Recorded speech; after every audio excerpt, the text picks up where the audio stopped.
Thank you very much, everybody. What a beautiful British day this is. And it really is. Your Majesties, members of the British delegation, friends, service members, and distinguished guests, welcome to the beautiful White House. Great honor to have you. Melania and I will never forget the spectacular honor Your Majesties showed us during our extraordinary visit to Windsor Castle last September. Now it is our tremendous privilege to host you, and you're going to have a wonderful short stay, but stay nevertheless. Then you're going over to Congress, and you're going to make a speech that's going to make everybody very envious of that beautiful accent of yours.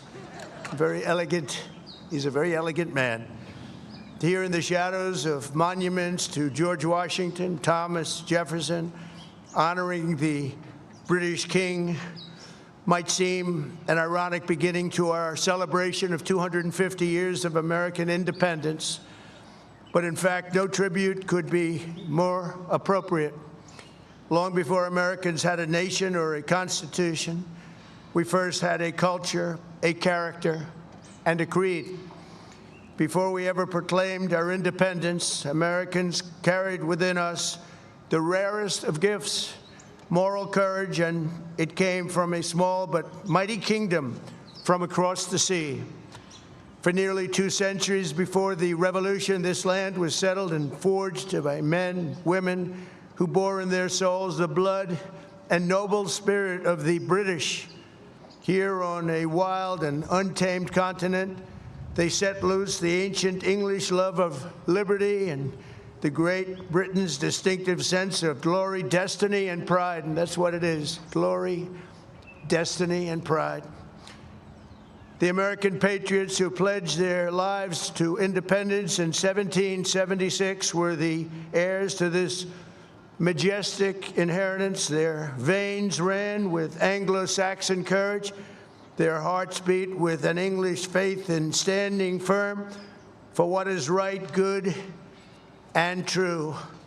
In recent years, we've often heard it said that America is merely an idea, but the cause of freedom did not simply appear as an intellectual invention of 1776. The American founding was the culmination of hundreds of years of thought, struggle, sweat, blood, and sacrifice on both sides of the Atlantic.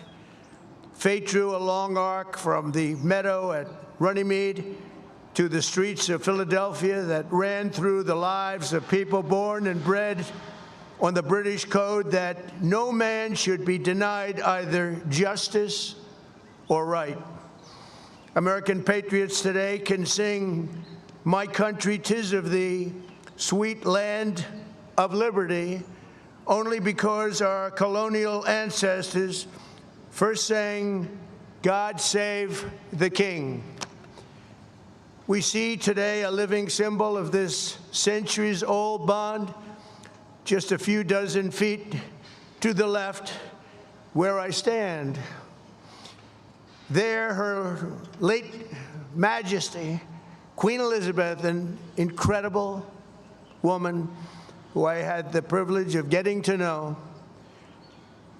Queen Elizabeth II, very, very special woman who is very greatly missed on both sides of that mighty Atlantic. Long ago planted a young tree. It was a very young and beautiful tree, and look at it now. It's tripled in size and tripled in strength, very much as our nations have even more than tripled. Like our nation itself, it was laid with British hands but grew in American soil. Today it stands tall and proud, reaching ever higher. And this morning it reminds us that the mightiest of trees, like the greatest of nations, must be anchored by the strongest and deepest of roots. In the centuries since we won our independence, Americans have had no closer friends than the British. We share that same root. We speak the same language. We hold the same values. And together our warriors have defended the same extraordinary civilization under twin banners of red, white, and blue. My wonderful mother, Mary MacLeod, was born in Stornoway, Scotland, the Hebrides, and that's what they call very serious Scotland. There's no question about it. Some places they say, well, it wasn't really Scotland. The Hebrides, that's real serious Scotland. That's where they had their greatest of warriors, their greatest of warriors. She came to America at 19, met my incredible father. We loved him so much. We all loved him. We loved her. We loved him, Fred, and they were married for 63 years. And excuse me if you don't mind. That's a record we won't be able to match, darling. I'm sorry. Just not going to work out that way. We'll do well, but we're not going to do that well. 63 years. And my mother, I just see it so clearly. She loved, and I told the king this, she loved the royal family, and she loved the queen. And anytime the queen was involved in a ceremony or anything, my mother would be glued to the television, and she'd say, look, Donald, look how beautiful that is. She really did love the family, but I also remember her saying very clearly, Charles, look, young Charles, he's so cute. It's my mother. My mother had a crush on Charles. Can you believe it? Amazing how, I wonder what she's thinking right now. But beneath those beautiful flags, 8 decades ago, Prime Minister Winston Churchill and President Franklin Roosevelt famously met on a ship in the North Atlantic to outline a vision for the free world after World War II.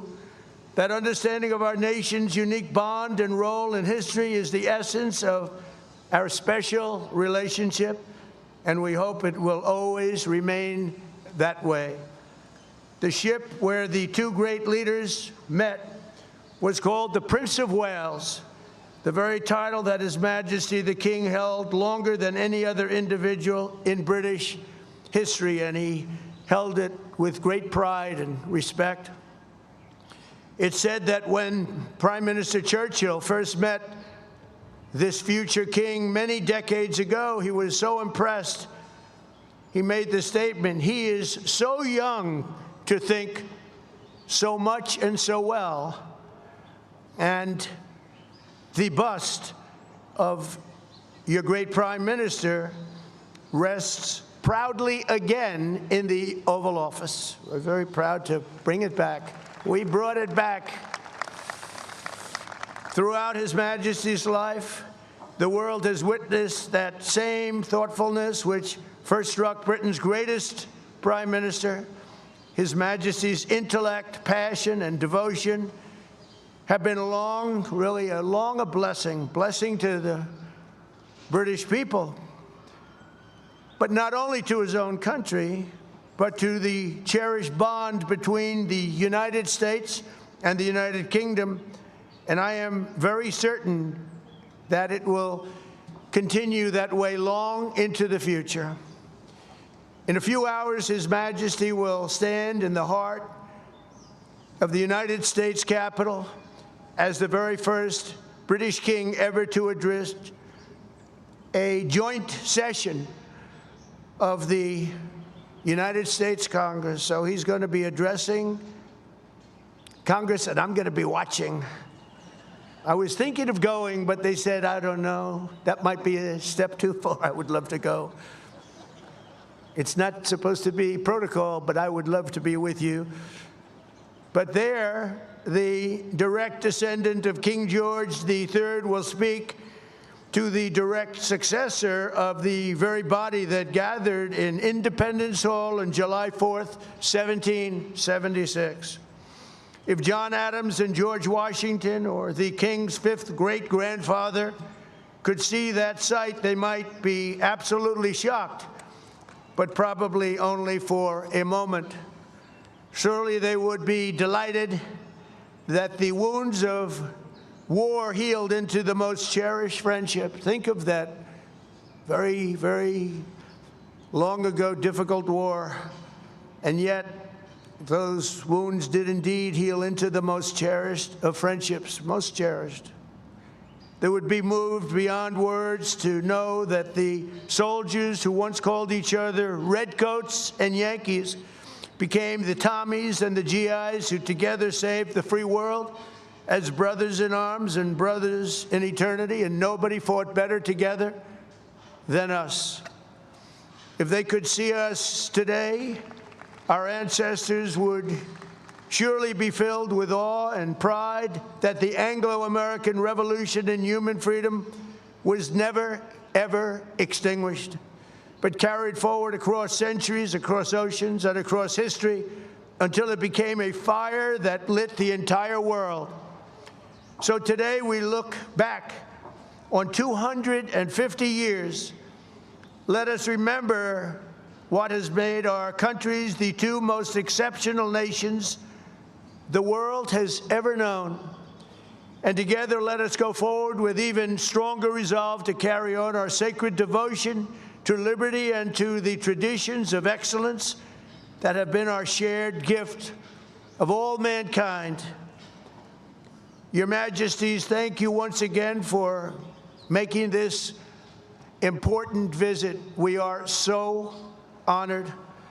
May God forever bless the United Kingdom, Great Britain, and Northern Ireland, and may God bless the United States of America. Thank you very much, everybody. Thank you. Thank you.